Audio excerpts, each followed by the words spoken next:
Hello students, good morning.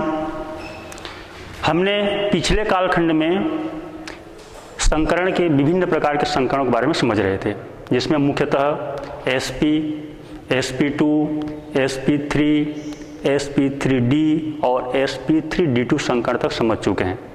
आइए हम आज इस कालखंड में sp3d3 संकरण और इसके अलावा कुछ और अन्य अणु हैं, उनके ज्यामिति के बारे में आज हम यहाँ पर अध्ययन करेंगे। तो सर्वप्रथम समझेंगे हम sp3d3 संकरण के बारे में।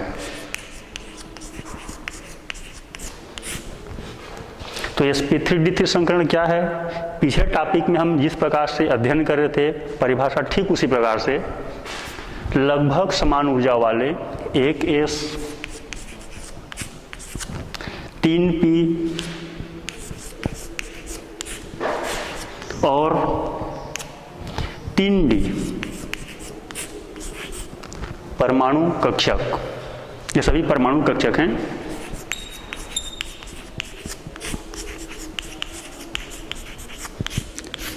आपस में मिलकर जोड़ते हैं, इसमें 1 और 3 4, 4 और 3 7 नए कक्षक का निर्माण करते हैं। 7 नए संकरित कक्षक का निर्माण करते हैं। इस प्रक्रिया को sp3d3 संकरण कहते हैं। एक बार पुनः समझ लें, लगभग समान ऊर्जा वाले एक s 3p और 3d परमाणु कक्षक आपस में मिलते हैं और मिल करके 7 नए संकरित कक्षक का निर्माण करते हैं। इस प्रक्रिया को sp3d3 संकरण कहते हैं। आइए हम इसके कुछ उदाहरण लेते हैं। उदाहरण के फलस्वरूप एक मुख्य उदाहरण है IF7 आयोडीन हेप्टाफ्लोराइड। इसका अणु किस प्रकार से बनता है, इसे हम संकरण के आधार पर समझेंगे और ज्यामिति क्या होगी ये भी हमें संकरण के आधार पर ज्ञात होगी। तो सर्वप्रथम पिछले कालखंड में जिस प्रकार से हम पढ़ते आए हुए हैं, संकरण को किस प्रकार से हम डील करते हैं, समझते हैं, ठीक उसी प्रकार से इसमें केंद्रीय परमाणु है, केंद्रीय परमाणु आयोडीन। इसका परमाणु क्रमांक, जिसे हम संक्षिप्त में Z लिखते हैं, 53। इसका हमें मूल अवस्था में इलेक्ट्रॉनिक विन्यास लिखना है। का मूल अवस्था में इलेक्ट्रॉनिक, मैं संक्षिप्त में लिख रहा हूं, विन्यास क्या होगा। देखिए, थोड़ा ध्यान समझेंगे, क्योंकि 53 को लिखते वक्त बहुत समय लगेगा हमको, उसे जिससे काम है हम उसी से लिखेंगे। एक मैं उदाहरण के फल से बता रहा हूं। देखिए, आयोडीन जो है 17वें समूह का परमाणु है या तत्व है, 17वें समूह। इसमें मुख्यतः फ्लोरीन, क्लोरीन, ब्रोमीन, आयोडीन और एस्टेटिन आते हैं इसमें। अब देखिए यहाँ पर ये 17 समूह के हैं। फ्लोरीन का हम जब इलेक्ट्रॉन लिखते हैं अपन, तो क्या लिखते हैं, 1s2, 2s2 और 2p5। परमाणु क्रमांक इसका 9 है। इसी प्रकार से जब हम क्लोरीन को लिखते हैं परमाणु क्रमांक 17 को, तो सीधा देखो ये अंतिम, ये दूसरा कोष में आ रहा है, ये द्वितीय आवर्तक के तत्व हैं और ये तृतीय आवर्तक के हैं। क्लोरीन, इसको हम जब लिखते हैं तो क्या लिखते हैं, सीधे आखिरी को लिख रहा हूँ मैं, 3s2 और 3p5। ब्रोमीन चतुर्थ आवर्तक हैं, इसका परमाणु क्रमांक 35 होता है।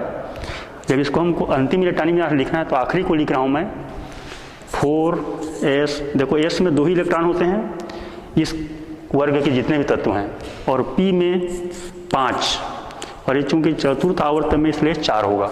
1s2 2s2 से हम लिखना प्रारंभ करेंगे तो अंतिम में इतना आएगा। सामने में यहाँ पर फ्लोरीन को छोड़ करके बाकी में डी भी हैं सभी में, अब देखिए आयोडीन का परमाणु क्रमांक होता है 53। जब हम इसे लिखेंगे तो क्या लिखेंगे अंतिम में, ये 5वां आवर्त का है, एस में 2 इलेक्ट्रॉन और 5वां का जो पी है, 5वें कोष के पी, इसमें 5 इलेक्ट्रॉन। इस वर्ग का सभी का सामान्य इलेक्ट्रॉनिक विन्यास है एन, एस में 2 इलेक्ट्रॉन और पी में, अर्थात बाहरी, एन का मतलब सबसे बाहरी कोष जिसे हम संयोजकता कोष कहते हैं, एस में 2 इलेक्ट्रॉन और पी में 5 इलेक्ट्रॉन होते हैं, अर्थात बाहरी कोष में 7 इलेक्ट्रॉन है। ये 17वें समूह के हैं। तो चूंकि ये द्वितीय आवर्त, तृतीय आवर्त, चतुर्थ और आयोडीन पंचम आवर्त के हैं, इसीलिए सीधा सीधा एस में एन के जगह में 5 लिख दीजिए और यहाँ पर भी एन के जगह में 5, एस में तो 2 और पी होंगे, ये पी में 5 इलेक्ट्रॉन। इसी को यहाँ पर फॉलो करते हैं तो क्या होगा, यहाँ पर सीधा लिखते हैं 5s में 2 इलेक्ट्रॉन और 5वें कोष के पी में 5 इलेक्ट्रॉन।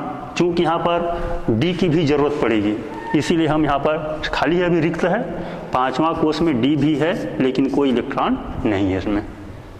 ये हो गया इसका इलेक्ट्रॉनिक विन्यास।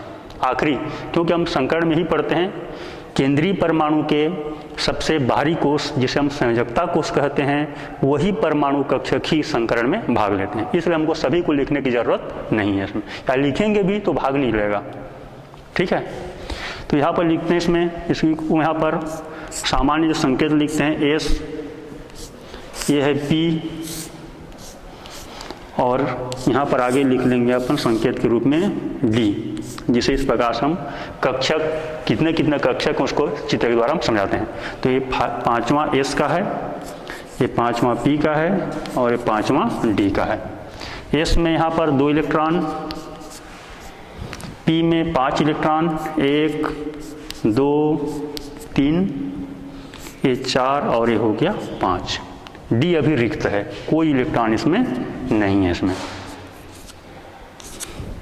अब देखिए यहाँ पर अभी तक केवल एक ही अयुग्मित इलेक्ट्रॉन है, लेकिन बाद में जब बंध बनेगा तब की स्थिति में हम देखेंगे एक आयोडीन से 7 फ्लोरीन जुड़ने वाले हैं या सहसंयोजक बंध बनाने वाले हैं, तो उसके लिए 7 अयुग्मित इलेक्ट्रॉन की आवश्यकता होगी। इसीलिए हम इसे क्या करते हैं, उत्तेजित करा करके अयुग्मित कराते हैं जितनी आवश्यकता है। अभी तक की मूल अवस्था है ग्राउंड स्टेट में, अब अभी तक एक ही अयुग्मित है। अब क्या कराएंगे इसको, उत्तेजित अवस्था में इलेक्ट्रॉनिक विन्यास। तो क्या होगा देखिए इस प्रकार से,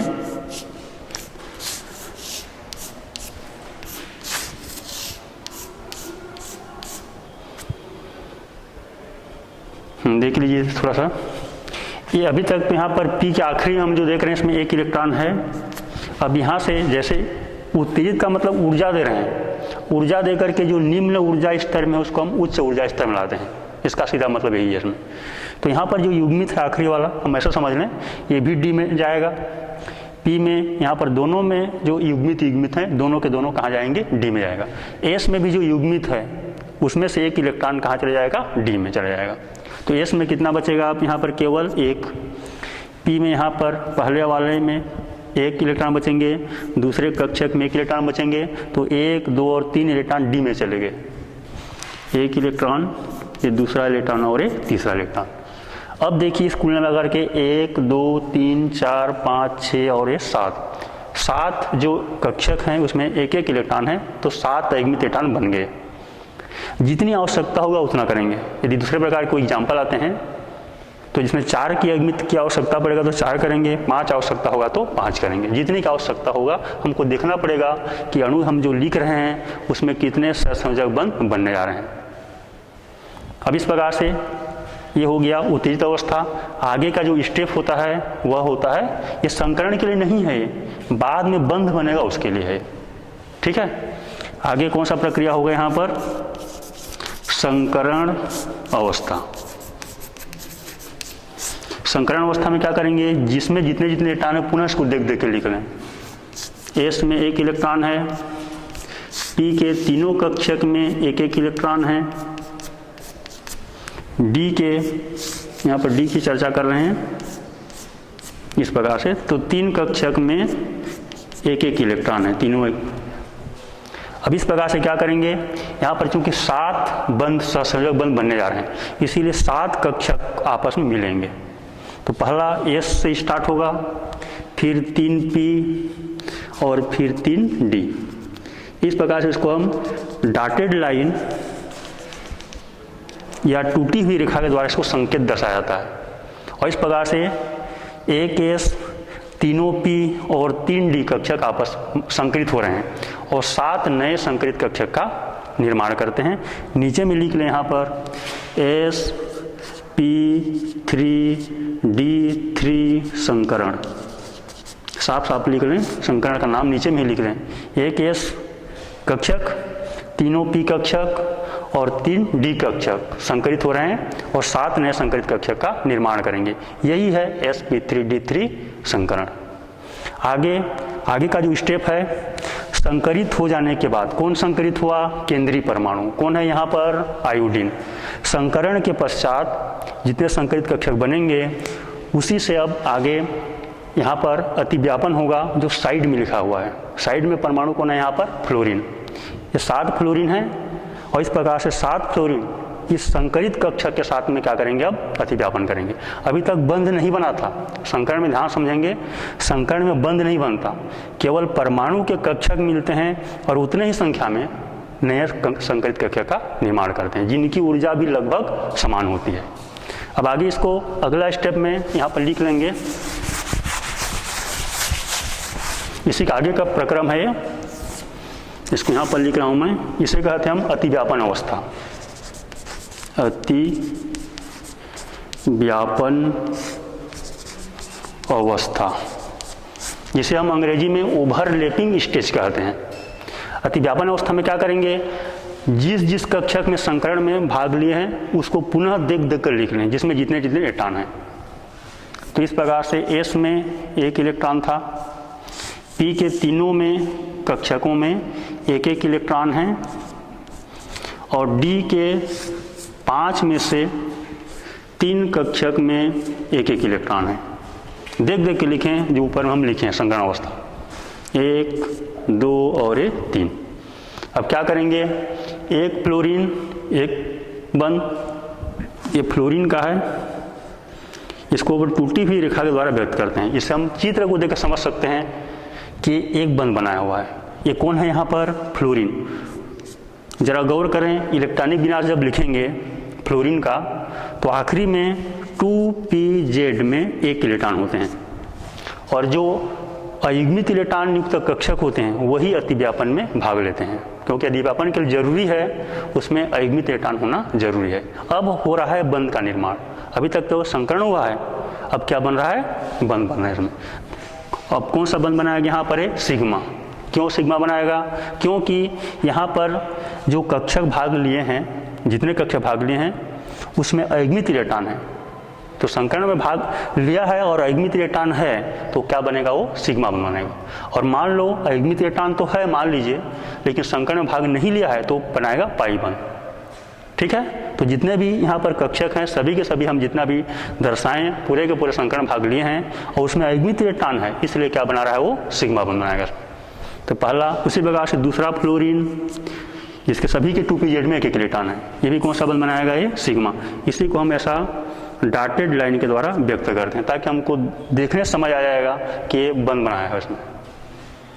ये तीसरा फ्लोरीन, ये भी सिग्मा बंध।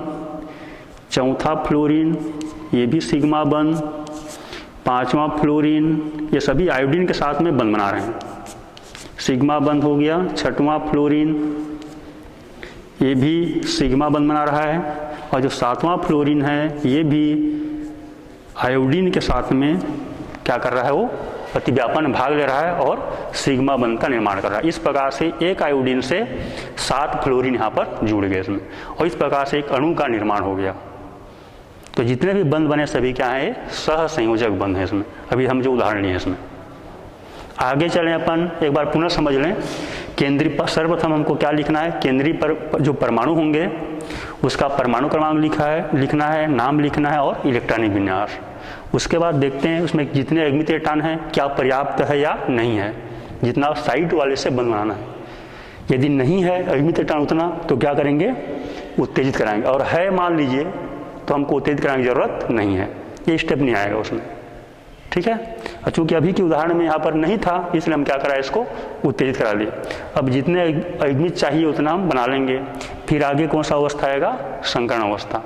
और संकरण अवस्था में जितने यहाँ पर सिग्मा बंध और एकाकी इलेक्ट्रॉन युग्म की जरूरत पड़ेगी उतने कक्षकों को हम क्या करते हैं, इसमें संकरित कराते हैं। और अंत में संकरण के पश्चात क्या हो जाएगा, यहाँ पर अतिव्यापन अवस्था बनेगा इसमें, जिसमें सहसंयोजक बंधनों का निर्माण हो जाएगा। आगे चलें, अब इसके हमको ज्यामिति बनाना है जिसमें आकृति होगी और बंध कोण होंगे। इसको मिटा रहा हूं।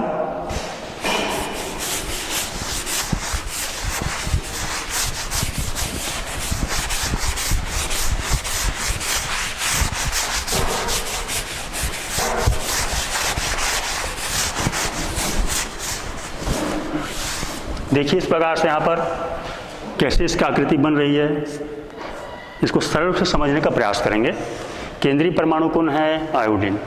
7 फ्लोरीन है, तो एक फ्लोरीन को आप ऊपर तरफ लिख दीजिए और दूसरा फ्लोरीन को ठीक इसके नीचे बना दीजिए।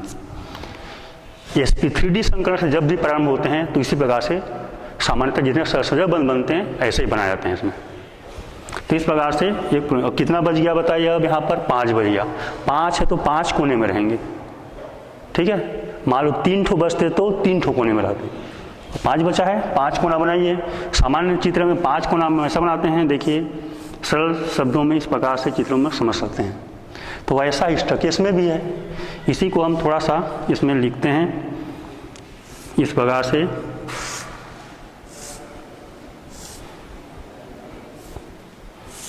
ये देख लीजिए इस प्रकार से 1 2 3 4 और 5। क्या हो रहा है यहाँ पर, ये सभी के सभी क्या हैं, यहाँ पर आयोडीन है। इसमें सेंटर से मिला दीजिए, ये इस प्रकार से मिले यहाँ पर एक फ्लोरीन, ये दूसरा फ्लोरीन, तीसरा फ्लोरीन, चौथा फ्लोरीन और 5वां फ्लोरीन। इस प्रकार से सामान्यतः इसके स्ट्रक्चर बनते हैं इसमें। अब आगे देखें हम इसमें इसके बंध कोण क्या क्या बनेंगे और आकृति क्या होगी।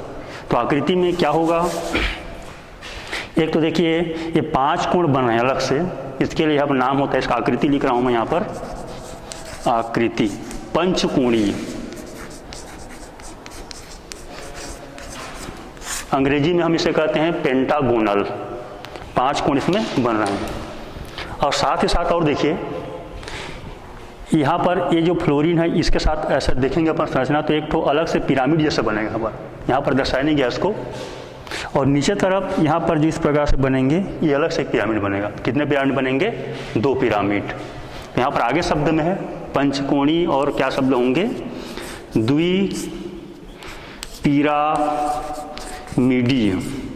इसको अंग्रेजी में हम कहते हैं बाई पिरामिडल। 2 पिरामिड भी बनेंगे उसमें संरचना में, और 5 कोण पंचकोणीय तो ही हैं। तो यहाँ पर यदि sp3d संकरण है और उसमें 7 के 7 सिग्मा बंध हैं, तब की स्थिति में उसकी आकृति क्या होती है, पंचकोणीय द्विपिरामिडी। और जो 7 नहीं बनते हैं तो उसकी आकृति अलग होगी, विकृत हो जाएगी इससे। ठीक है, अब आगे इसका देखें अपन बंध कोण। क्योंकि हमें इस टॉपिक में या इस चैप्टर में हमें केवल ऐसे अणु के बारे में समझना है जिसमें केवल सहसंयोजक बंध है, इसीलिए हम इसी उदाहरण को ले रहे हैं। इसमें बंध कोण कितने बने थोड़ा समझ लें। इसमें मैं इसको अलग से थोड़ा सा रफ कर दे रहा हूँ समझने के लिए। ये आयोडीन है, देखिए एक फ्लोरीन ऊपर तरफ, एक फ्लोरीन बिल्कुल एक ही लाइन पर है सब।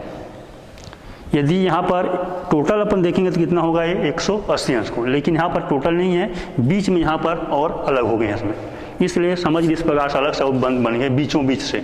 तो यहाँ पर जो बंध होगा कितना होता है, 90 अंश। जैसे हम लोग sp3d संकरण में PCl5 की संरचना में अध्ययन किए थे, तो इसमें 90 अंश के भी होंगे, यानी 2 90 अंश के पर समझ लीजिए, ये वाला भी 90 का है और ये वाला भी 90 का है। अब कितना बचा आप देखिए, इतने को हटा दें अपन, तो हमारे पास यहाँ पर इस प्रकार से अब संरचना बन चुका है, जिसको हम इस प्रकार से पंचकोणीय के नाम से जान रहे हैं। तो 5 कोण है तो क्या होगा बताओ, टोटल 5 कोण है इस प्रकार से, टोटल 1 कोण, 2 कोण, 3 कोण, 4 कोण और ये 5 कोण सेंटर के साथ में। अब इसको ऐसा भी समझ सकते हैं, 1 कोण, ये दूसरा कोण, ये तीसरा कोण, ये चौथा कोण और ये 5वां कोण, 5 कोण बचे। तो 360, एक वृत्त में 360 अंश होते हैं, उसको 5 से भाग दे दीजिए तो कितना होगा, ऐसे हल करेंगे तो 360 में 5 को भाग देंगे क्योंकि 5 कोण बच रहे हैं, तो क्या होगा यहाँ पर, ये 5 सत्ते 35 से 72 अंश का होगा। कितना होगा, माने हर एक 72 जितना बचा है ये भी 72 अंश का, बाकी और जो बचे सभी कितने कितने अंश के होंगे, 72। तो 2 प्रकार के हैं, ये वाला 90 अंश का हो गया और ये वाला 72, माने 2 90 अंश वाले हैं, बाकी 5 72। दो ही प्रकार के एंगल बन रहे हैं, 90 अंश का भी है और 72 अंश का भी है, 2 प्रकार के इसमें कोण बनेंगे। इसमें अभी हम जो उदाहरण ले रहे हैं इसमें ये हो गया यहाँ पर इसकी बंध कोण और ज्यामिति, टोटल एक साथ आकृति, ज्यामिति कहते हैं आकृति और बंध कोण को। अब थोड़ा सा जल्दी से लिख लें, प्रतिशत लक्षण, इसमें एस है, पी है और डी, 3 प्रकार के कक्षक हैं। अब इसमें देखिए कैसे निकालेंगे प्रतिशत लक्षण, तो इसमें क्या करना, 100, जैसे हम पिछले टॉपिक में समझ चुके हैं, 100 में भाग दे देना कक्षकों की संख्या, कुल कितने कक्षक हैं यहाँ पर, 3 3 6 और 1 7। इस प्रकार से हल करेंगे तो आप 7 से इसको जब भाग देंगे तो 14 सत्ते 98, बचेगा 2, ठीक है। और इसको 7 दूनी 14, बच गया 6 और 7 अट्ठे 56, 14.28, एक का योगदान कितना होगा, 14.28% एक कक्षक का योगदान। तो यहाँ पर क्या करना, ये जो उत्तर अभी आया है 7 से भाग देने पर इसको गुणा करना, 1 गुणित 14.28 बराबर कितना होगा, 14.28%। पी के कितने यहाँ पर 3 है तो 3 से गुणा कर दीजिए, कितने को, 14.28 को रब कर लें इस प्रकार से, 3 से गुणा कर दिए, 8 × 24 का 4, हासिला 2, 3 दूनी 6, 2 8, हासिला 1, 3 चौक 12, 1 13 का 3, हासिला 1, 3 एकम 3 और 1 4, 43.84, यानी 3 से गुणा कर दीजिए तो कितना बना इसमें, 43.84% पी के लक्षण होंगे जो नया कक्षक बना उसमें। और डी के भी सेम उसी प्रकार से 3 से गुणा करें उतना उत्तर आएगा, ये भी कितना होगा यहाँ पर 43.84%। इस प्रकार से हम इसको हल कर सकते हैं। इसमें समझ आ गया, एक बार पुनः समझ लीजिए, कक्षकों की संख्या को जितने कक्षक को 100 से भाग दे देना और जो आएगा वो एक एक कक्षक का योगदान है, तो जितने कक्षक होंगे उससे गुणा कर देना। तो वही इसका मतलब क्या है, एक बार पुनः समझ लीजिए, जो 7 ठो नया कक्षक बने हैं उसमें ये सभी मिल के बने हैं, तो उसमें जो नया गुण आया है वो कितने % आया है, एस का कितना गुण आया, पी का कितना गुण आया और डी का गुण, ठीक है। जैसे माता पिता से संतान बनते हैं तो संतान में कितना लक्षण माता का है और कितना लक्षण पिता का है, ठीक उसी प्रकार से आज नया कक्षक बनना है उसमें एस के, पी के और डी के कितने लक्षण आए हैं उसी को हम यहाँ पर अध्ययन कर रहे हैं इसमें, इसके सहायता से। तो होगी यहाँ पर sp3d3 संकरण, जिसमें एक मुख्य उदाहरण किसका है, आयोडीन हेप्टाफ्लोराइड। इस प्रकार से इसको पहले उतार लीजिए, इसमें नोट कर लीजिए।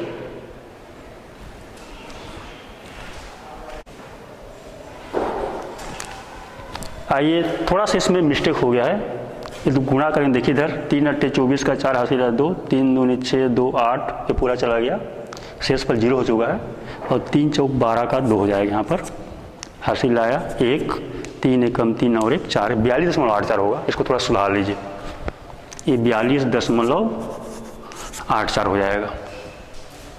तो एक बार इसको क्या करेंगे, 100 बटा जितने कक्षक होंगे उसको भाग दे देना है, और जैसे उदाहरण के लिए 7 कक्षक थे, 7 से भाग दिए तो कितना आया 14.28, तो एक एक कक्षकों का योगदान है वो। तो इसमें जो संख्या है एक एक कक्षकों से इसको गुणा करेंगे, ये 3 है तो 14 गुणित 0.28 का गुणित 3 से, सेम उसी प्रकार से डी का 3 कक्षक है, ये भी 3 से गुणा हो जाएगा 14.38, और जो आएगा बाकी में भी संकरण में भी इसी प्रकार से हमको करना है, जितने कक्षक भाग देगा 100 से उसको भाग दे देंगे, तो एक कक्षक का योगदान होगा वो। और इस प्रकार से ये हो गया आयोडीन हेप्टाफ्लोराइड की संरचना, जिसमें मुख्यतः आकृति क्या बनती है, पंचकोणीय द्विपिरामिडी, और बंद कोण कितने होंगे, दो प्रकार के हैं, 90 अंश के और 72 अंश के। आइए इसके अलावा कुछ और सामान्य प्रकार के प्रश्न हैं या अणु हैं जिसे हमको आकृति को समझने में कुछ परेशानी होती है, उसे भी हम कुछ यहाँ पर उदाहरण के तौर पर समझने का प्रयास करेंगे।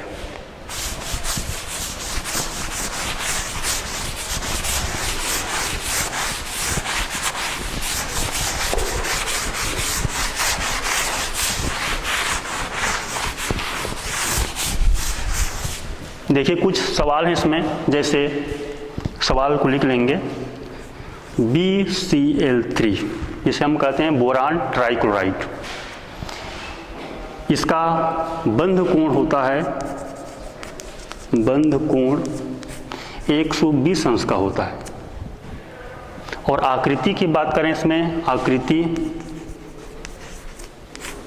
तो इसकी आकृति होती है त्रिकोणीय समतली।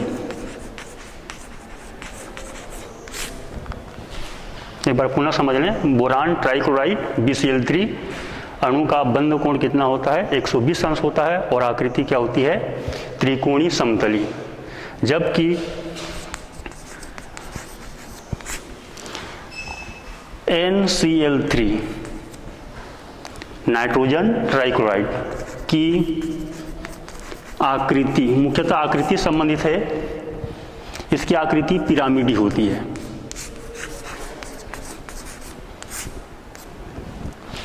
और इसका बंध कोण हम देखेंगे तो 120 से अलग होता है, मुख्यतः ये जो है 109 अंश के होते हैं मुख्यतः, और 109 अंश से भी कम होंगे, लेकिन यहाँ पर आकृति से मुख्यतः इसका प्रश्न का सवाल है। तो त्रिकोणीय समतली होता है BCl3, जबकि नाइट्रोजन ट्राइक्लोराइड क्या होते हैं, पिरामिडी होते हैं। क्यों होते हैं, क्यों?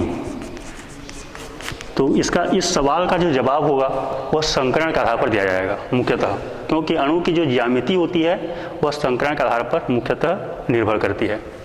तो इसमें उत्तर हम क्या लिख सकते हैं, तो देखें इसमें बोरान ट्राइक्लोराइड में sp2 संकरण होते हैं,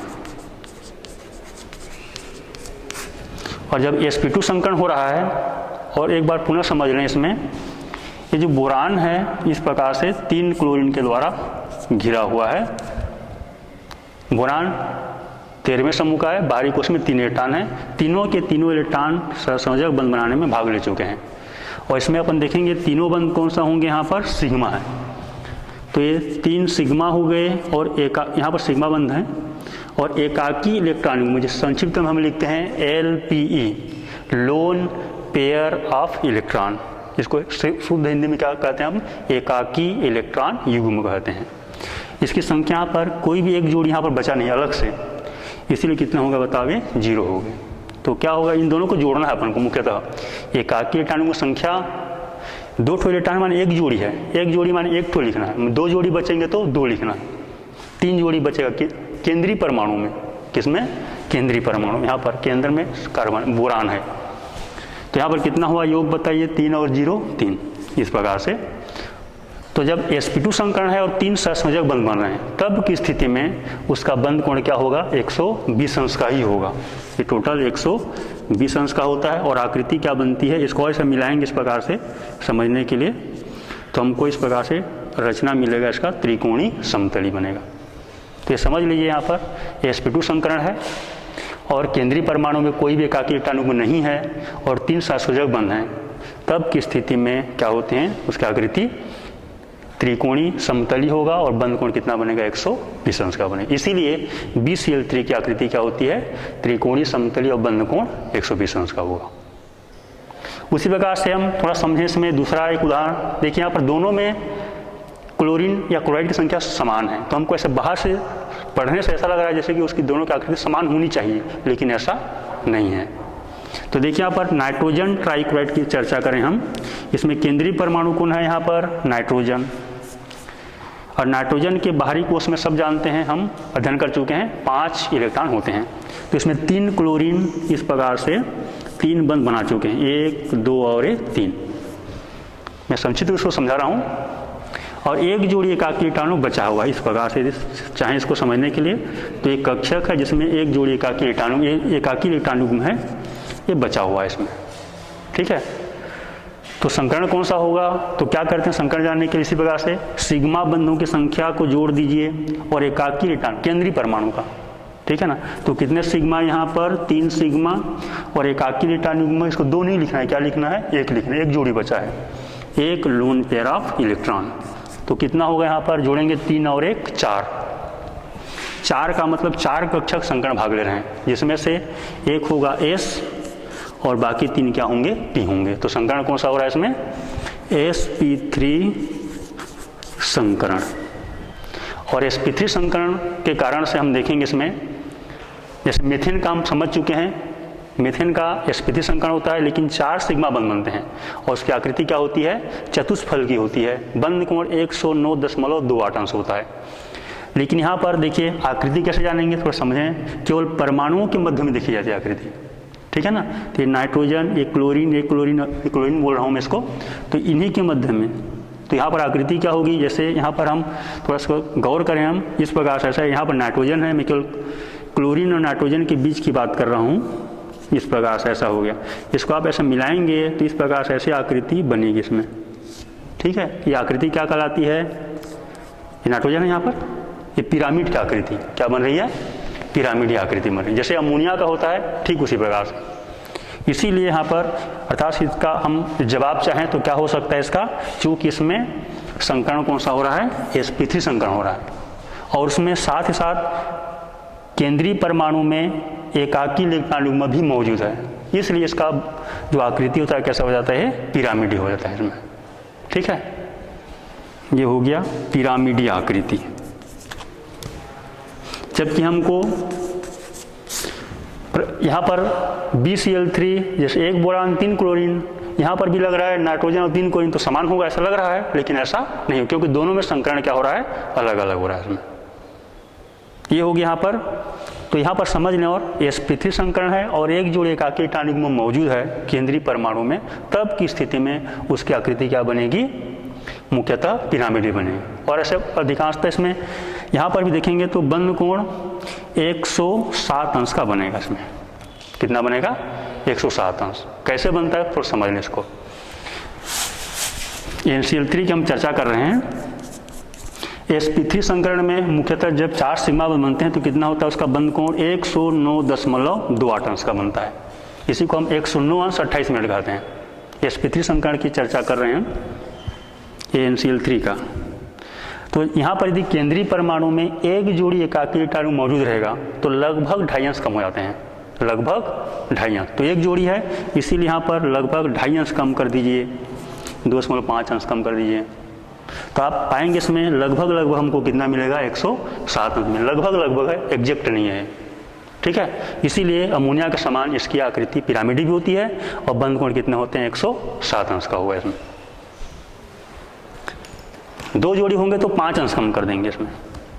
आगे कुछ उदाहरण और लेते हैं हम। ये हो गया, शायद समझता हूं मैं क्लियर हो गया होगा। कुछ सवाल और लिखेंगे।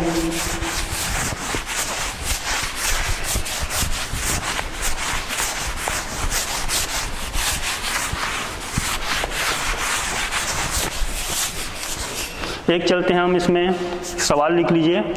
NCl5 नाइट्रोजन पेंटाक्लोराइड जिसे कहते हैं बनता है, किंतु फास्फोरस NCl5 नहीं बनता। इसके लिए हमें थोड़ा सा सुधार लें सवाल को, इसको PCl5 लिख दीजिए। PCl5 बनता है, फास्फोरस पेंटाक्लोराइड बनता है, किंतु नाइट्रोजन पेंटाक्लोराइड नहीं बनता, NCl5 नहीं बनता। क्यों? हमने अध्ययन किया है पिछले कालखंड में PCl5 का, तो PCl5 में फास्फोरस पेंटाक्लोराइड में संकरण कौन सा होता है? sp3 संकरण होता है, ठीक। अब यहां पर देखेंगे इसका जो केंद्रीय परमाणु फास्फोरस है, जबकि नाइट्रोजन और फास्फोरस एक ही समूह के हैं, 15वें समूह के हैं। तो जब फास्फोरस बना रहा है 5 क्लोरीन के साथ बंद, तो नाइट्रोजन को भी बनाना चाहिए, लेकिन ऐसा बंद नहीं बनाते। क्यों? आइए हम इसको थोड़ा इलेक्ट्रॉनिक विनाशकारी पर समझें इसमें। तो देखिए यहाँ पर NCl5 में केंद्रीय परमाणु कौन है? केंद्रीय परमाणु नाइट्रोजन है। जब हम इसका इलेक्ट्रॉनिक विन्यास लिखते हैं तो क्या होता है इसका? 1s2, 2s2 और 2p3। और बाहरी कोष को लेते हैं, संयोजकता कोष को, क्योंकि सहसंयोजक बंध बनाने के लिए सबसे बाहरी कोष के जो कक्षक होते हैं वही भाग लेते हैं, उसमें अयुग्मित इलेक्ट्रॉन भाग लेते हैं। ये देखिए यहाँ पर S में 2 इलेक्ट्रॉन है और P में यहाँ पर 3 है। यहाँ पर D कक्षक नहीं है, समझ लीजिए। नाइट्रोजन में सबसे बाहर के जो दूसरा कोष, अभी फिलहाल दूसरा कोष बाहर है इसका, इसमें दूसरे कोष में D कक्षक नहीं है, रिक्त भी नहीं है, बल्कि क्या है? अनुपस्थित है ना। D कक्षक का अभाव है। और केवल अयुग्मित इलेक्ट्रॉन कितने बने देख लीजिए, यहाँ पर केवल 3 है, इसमें केवल 3 अयुग्मित इलेक्ट्रॉन, 3 अयुग्मित इलेक्ट्रॉन है। तो केवल कितना बंध बनेगा बताओ? केवल 3 सहसंयोजक बंध बनेंगे। तो स्वाभाविक बात है NCl5 नहीं बनने वाला, क्योंकि 5 क्लोरीन के लिए 5 अयुग्मित इलेक्ट्रॉन की जरूरत पड़ेगी इसमें, जो कि यहाँ पर उपलब्ध नहीं है। क्यों? क्योंकि D कक्षक नहीं है इसमें। तो 3 अयुग्मित इलेक्ट्रॉन है, इसीलिए केवल 3 से जुड़ सकता है, अर्थात NCl3 बन सकता है, लेकिन NCl5 नहीं बनेगा इसमें। ठीक है, 5 अयुग्मित होना चाहिए था, तो है ही नहीं उसमें। तो केवल कितने अयुग्मित हैं? 3 है इसमें, और हो भी नहीं सकता। ठीक है ना, 5 अयुग्मित हो भी नहीं सकता, D कक्षक रहने से हो सकता था। जबकि यहाँ पर देखें PCl5 में, देखें PCl5 में सेम इसी प्रकार से केंद्रीय परमाणु कौन है? यहाँ पर फास्फोरस है। ठीक है, सेंट्रल एटम सेम ऐसा लिखना है, PCl5 में केंद्रीय परमाणु फास्फोरस। इसका जब हम इलेक्ट्रॉनिक विन्यास लिखेंगे, आखिरी का लिख रहा हूँ मैं, ये तृतीय का आवर्त का है, इसमें 3s2, 3p3 और 3d0। देखिए यहाँ पर D कक्षक पाए जा रहे हैं इसमें। इसी को थोड़ा विस्तार से लिखें इस प्रकार से, S में यहाँ पर 2 इलेक्ट्रॉन हैं, P में यहाँ पर 3 इलेक्ट्रॉन, 1, 2 और 3। D कक्षक है, लेकिन यहाँ पर क्या है बताओ? अभी रिक्त है। 3D उपस्थित है, लेकिन इलेक्ट्रॉन अभी नहीं है इसमें। तो क्या होगा? ये अभी कौन सा अवस्था में लिख रहे हैं हम इसे? मूल अवस्था में, इसमें बिना कोई ऊर्जा दिए। ये मूल अवस्था में इलेक्ट्रॉनिक विन्यास है। मूल अवस्था में 3 है, तो PCl3 भी बनेगा। ठीक है, और इसको देखिए, जब हम उत्तेजित करा दें, उत्तेजित अवस्था, तो क्या होगा? उत्तेजित अवस्था में देखिए इस प्रकार से, ये जो युग्मित इलेक्ट्रॉन है वो क्या हो जाएगा? अयुग्मित हो जाएगा। तो यही जो अभी S में है वो कहाँ चला जाएगा? ये P में। और P में पहले से, D में चला जाएगा, और P में पहले से कितने इलेक्ट्रॉन है बताओ? 3 अयुग्मित इलेक्ट्रॉन है। अब S में भी एक अयुग्मित इलेक्ट्रॉन हो गया, यहीं से D में चला गया इसमें। अब कितने अयुग्मित हो गया बताओ? यहाँ पर 5 अयुग्मित। अब 5 क्लोरीन से जुड़ सकता है। ठीक है, इसीलिए अब कितना हो सकता है बताओ? एक फास्फोरस 5 क्लोरीन से जुड़ सकता है।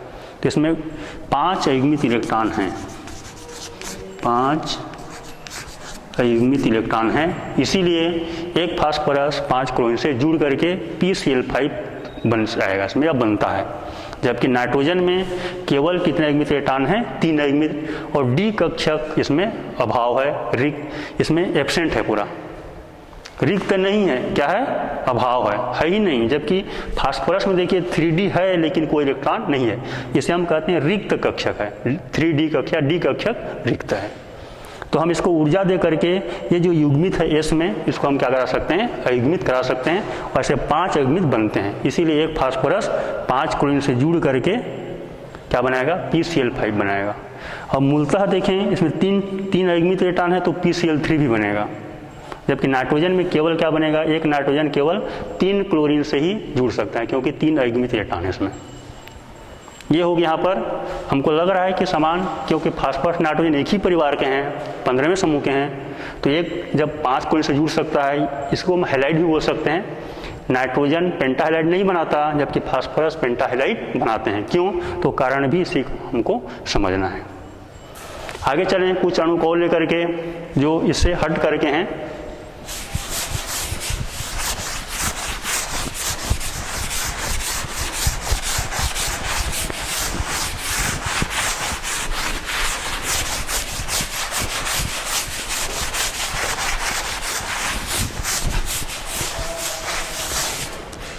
एक लेख लेते हैं हम यहाँ पर जल का और अमोनिया का एक एग्जाम्पल लेते हैं अपन। इसकी आकृति क्या होगी? जल H2O एवं अमोनिया की आकृति और साथ ही साथ बंध कोण हम थोड़ा देख लें इसमें संक्षिप्त में क्या होगा। देखिए दोनों में यहाँ पर sp3 संकरण पाया था। मैं संक्षिप्त में यहाँ बता रहा हूँ इसको, sp3 संकरण पाया जाएगा। कैसे पाया जाएगा संक्षिप्त में समझें। जल में केंद्रीय परमाणु कौन है? ऑक्सीजन। तो इस प्रकार से एक ऑक्सीजन के बाहरी कोश में कितने इलेक्ट्रॉन होते हैं? 6 इलेक्ट्रॉन। तो इस प्रकार से ये 6 हो गया इलेक्ट्रॉन, 2 2 4 और 2 6। कितने इसमें हाइड्रोजन है? 2। तो एक हाइड्रोजन केवल एक बंध, दूसरा हाइड्रोजन एक बंध। हमने कक्षा 11वीं में भी इसके बारे में, इसके संरचना के बारे में अध्ययन किया है। इसको पुनः हम एक बार चर्चा में ला रहे हैं। अब देखिए यहाँ पर अणु बन गया है लेकिन 2 एकाकी इलेक्ट्रॉन मौजूद है। तो क्या करते हैं संकरण जानने के लिए? सिग्मा बंधों की संख्या और एकाकी इलेक्ट्रॉनों की संख्या को जोड़ते हैं। तो कितना सिग्मा यहाँ पर? 2 सिग्मा। और एकाकी इलेक्ट्रॉन कितना है बताओ? 2 जोड़ी है। तो 2 एकाकी इलेक्ट्रॉन युग्म, 2 लोन पेयर ऑफ इलेक्ट्रॉन। संक्षिप्त में ऐसा लिखते हैं इसको। जोड़िए 2 और 2 4, 4 यानी 4 कक्षक भाग ले रहे हैं। तो 4 कक्षक यानी कि संकरण कौन सा होगा? 1 S और 3 P होगा इसमें। तो संकरण हो जाएगा यहाँ पर sp3 संकरण। अब देखिए यहाँ पर ये 2 जोड़ी एकाकी इलेक्ट्रॉन युग्म है। इसको हम थोड़ा समझें इसमें किस प्रकार से है। इस प्रकार से एक जोड़ी यहाँ पर है और एक जोड़ी इस प्रकार से यहाँ पर। ए है lone pair of electron, A B है लोन पेयर ऑफ इलेक्ट्रॉन। एकाकी इलेक्ट्रॉन युग्म में 2 जोड़ी हैं। अब इसी को थोड़ा देखें अपन अमोनिया की बारी। अमोनिया की संरचना में क्या है? देखिए एक जोड़ी एकाकी इलेक्ट्रॉन युग्म होगा। नाइट्रोजन के बाहरी कोश में 5 इलेक्ट्रॉन, 1 2 3 4 और 1 5। देखिए इधर 1 2 और 3 इलेक्ट्रॉन और एक जोड़ी बचा हुआ है क्योंकि 3 ही हाइड्रोजन साथ जुड़ रहा है इसमें। तो एक हाइड्रोजन, दूसरा हाइड्रोजन और एक तीसरा हाइड्रोजन। एक हाइड्रोजन के पास भी एक ही इलेक्ट्रॉन है, ठीक है। तो 3 क्या बनेंगे यहाँ पर? सिग्मा बंध बनेगा इस प्रकार से। और एक जोड़ी क्या है यहाँ पर? एकाकी इलेक्ट्रॉन युग्म। अब ये जो एक जोड़ी एकाकी इलेक्ट्रॉन युग्म, इसका यहाँ पर समझें इसमें VSEPR सिद्धांत थोड़ा समझ लीजिए। VSEPR सिद्धांत के आधार पर क्या है? इसको हम हिंदी में कहते हैं संयोजकता, इसको अंग्रेजी में कहते हैं वैलेंस। S माने सेल जिसको कहते हैं कोश, E यानी है इलेक्ट्रॉन, P यानी पेयर जिसको हिंदी में कहते हैं अपन युग्म, और R का मतलब होता है रिपल्सन जिसे हम कहते हैं प्रतिकर्षण। तो संयोजकता, कोश, इलेक्ट्रॉन, युग्म, प्रतिकर्षण सिद्धांत के आधार पर हम समझें इसको। तो क्या कहता है सिद्धांत? सीधा सा शब्द में है, किसी भी अणु के केंद्रीय परमाणु में संयोजकता कोश में, माने सबसे बाहरी कोश में, यदि इलेक्ट्रॉन युग्म मौजूद रहते हैं, ठीक है, तो उनके मध्य में क्या होता है? प्रतिकर्षण होता है। और प्रतिकर्षण के फलस्वरूप अणु की ज्यामिति विकृत हो जाती है। यहाँ पर क्या होगा? इसमें अणु की जो ज्यामिति है वो विकृत होती है। ज्यामिति विकृत, जिसको अंग्रेजी में कहते हैं डिस्टॉर्टेड हो जाता है। जैसा होना चाहिए वैसा नहीं होता, ठीक है। अब कैसा होगा? देखिए ये जी 2 लोन पेयर ऑफ इलेक्ट्रॉन है। जैसे उदाहरण के देखिए जल में एक जोड़ी और एक जोड़ी, यदि 2 जोड़ी एकाकी इलेक्ट्रॉन युग्म है, इसको ऐसा कर लें अपन 2 जोड़ी, तो इसके मध्य में प्रतिकर्षण सबसे अधिक होता है, ठीक है। यानी इसका मतलब है ये जो लोन पेयर ऑफ इलेक्ट्रॉन वाला कक्षक इसको धकेल रहा है, इसको धकेल रहा है, तो अधिकतम दूरी पर रहेंगे, ठीक है। दूसरा आगे है इसमें एक लोन पेयर ऑफ इलेक्ट्रॉन और एक बंधी इलेक्ट्रॉन। समझ लीजिए बंधी इलेक्ट्रॉन क्या है? देखिए ये जो इलेक्ट्रॉन है बंध बनाने में भाग लिया है, तो कौन सा इलेक्ट्रॉन कहलाएगा? ये बंधी। और जो भाग नहीं लिया है और जोड़ी के रूप में क्या कहलाएगा? वो एकाकी इलेक्ट्रॉन युग्म कहलाएंगे। तो एक एकाकी इलेक्ट्रॉन युग्म और दूसरा बंधी। देखो बॉन्डिंग इलेक्ट्रॉन, संक्षिप्त में लिख रहे हैं BE, इसको हिंदी में कहेंगे बंधी इलेक्ट्रॉन। तो एक एकाकी इलेक्ट्रॉन युग्म और एक बंधी, अर्थात देख लीजिए यहाँ पर समझने के लिए यहाँ पर एकाकी इलेक्ट्रॉन युग्म है और एक बंधी इलेक्ट्रॉन है, ठीक है ना। तो इनके मध्य में प्रतिकर्षण थोड़ा सा कम होता है, प्रतिकर्षण का क्रम है। और सबसे कम किस में होगा? बंधी इलेक्ट्रॉन, जिसे अंग्रेजी में कहते हैं बॉन्डिंग इलेक्ट्रॉन, और बॉन्डिंग इलेक्ट्रॉन, बंधी इलेक्ट्रॉन और बंधी इलेक्ट्रॉन के मध्य में प्रतिकर्षण न्यूनतम होता है। तो समझ लीजिए इधर ये देखिए चित्र को, ये भी बंधी इलेक्ट्रॉन है और ये भी बंधी इलेक्ट्रॉन है, तो इनके मध्य में दोनों का प्रतिकर्षण क्या होगा? सबसे कम होगा इसमें, ठीक है। और इस कारण से जितना ज़्यादा एकाकी इलेक्ट्रॉन होंगे उसके कारण से उसके अणु की ज्यामिति क्या हो जाती है? विकृत हो जाती है। अब यहाँ पर देखिए सब sp3 संकरण होने पर हम पढ़ते हैं 109.2 आटम्स। अभी इसको मैं चर्चा में लाया था, तो इसमें एक जोड़ी बचेगा, एक जोड़ी एकाकी इलेक्ट्रॉन में है तो 2.5 अंश कम कर दीजिए, तो कितना होगा? ये लगभग 107। अब बंद कोण किसके मध्य में देखा जाता है? परमाणुओं के मध्य में। यहाँ पर आप नहीं देखेंगे, ये तो परमाणु थोड़ी है, ये तो एकाकी इलेक्ट्रॉन में है। परमाणु साइड, सेंटर, साइड, ठीक है ना, साइड वाला, फिर सेंटर वाला, फिर साइड वाला, तो इसके मध्य का बंद कोण कितना होगा? 107 डिग्री।